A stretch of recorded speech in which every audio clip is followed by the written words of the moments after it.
First thing I'd like to address is perhaps the early stages of diagnosis, what you might be going through if you've come across this video looking for information, or if you have a loved one, friend or family member that's going through a cancer diagnosis at the moment. Certainly for me, the early stages were riddled with a sense of grief, a sense of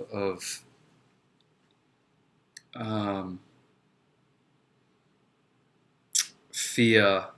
I felt like the rug had been pulled out from under me. I'd lost control of my life. All of a sudden, I went from not caring how long I had to live to being very acutely made aware of it, at least statistically speaking. And so my focus was very much on, well, how can I try and regain a bit more control into my life and learn how I could overcome and find a way to reestablish a balance in my life that included being cancer-free, of course, but one that would enrich my life in a way that I would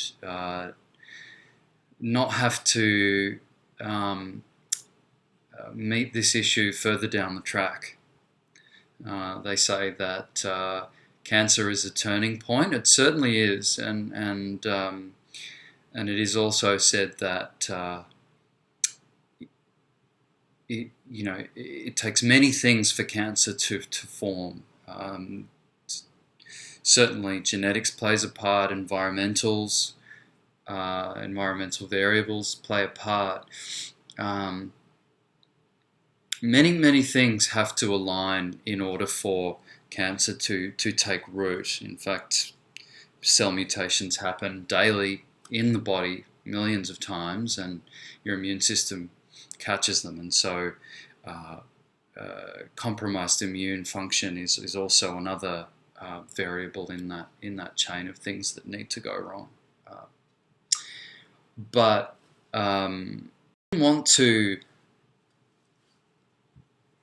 get through this experience and continue doing the things that had led me down this path, actively or passively.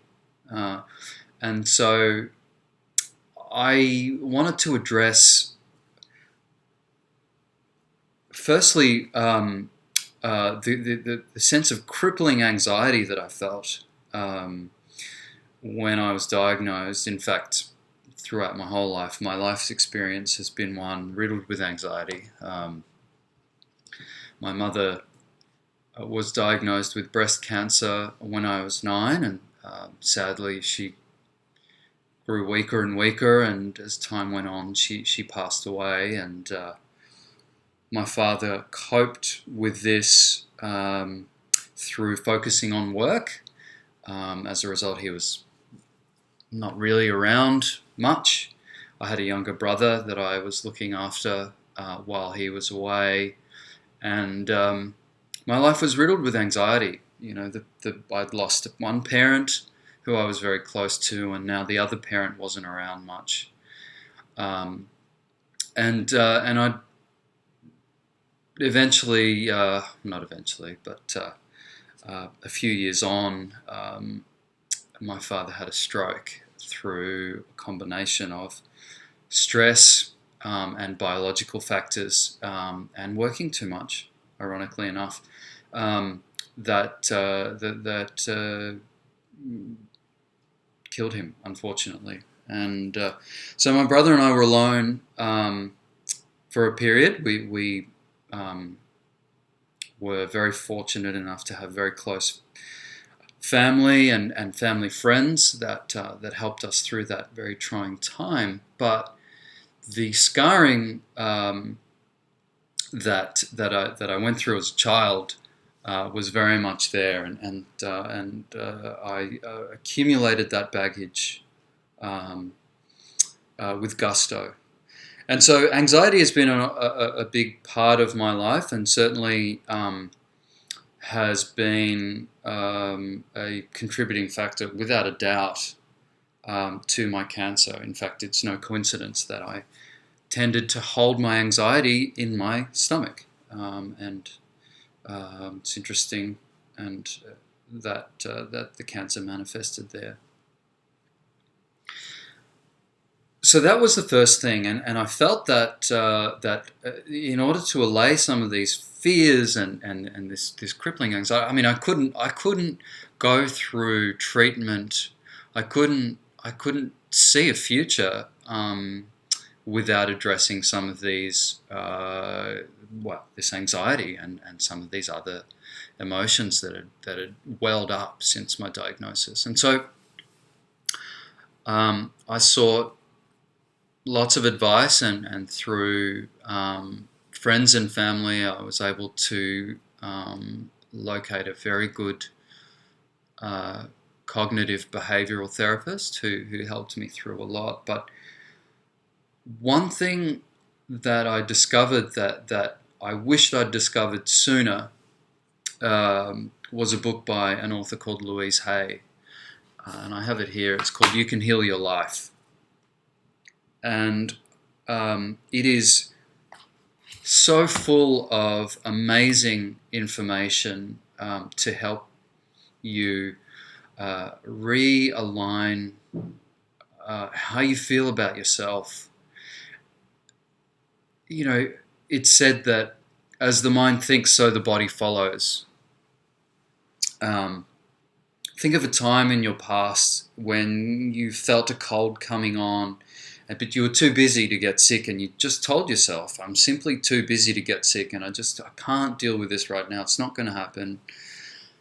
And you effectively put it off. You put off getting sick. And sure enough, the body listens. You don't get sick, at least until you stop. And you deem mentally that, okay, I'm not as busy anymore. And sure enough, then you get sick. You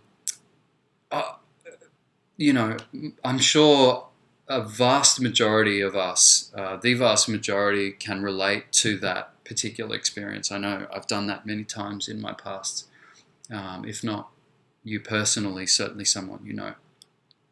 And so this idea of keeping the mind nourished with healthy thoughts, good thoughts, and allowing the body to respond. And I will get into a lot more detail in future videos.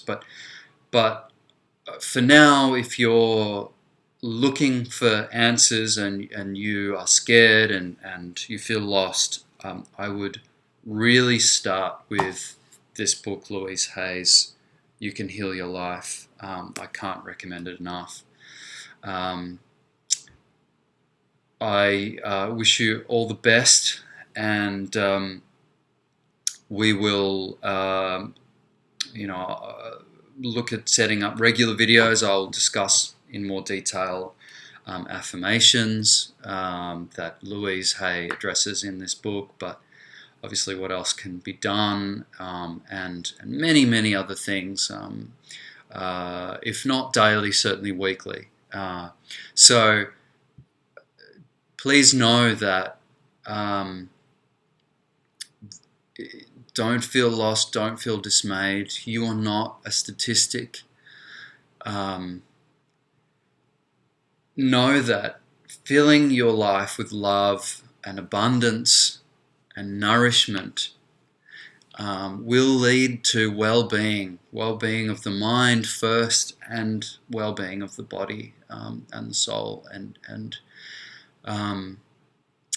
that life can be all the better because you were diagnosed with cancer, not the end. And so I wish you all the best. Bye for now.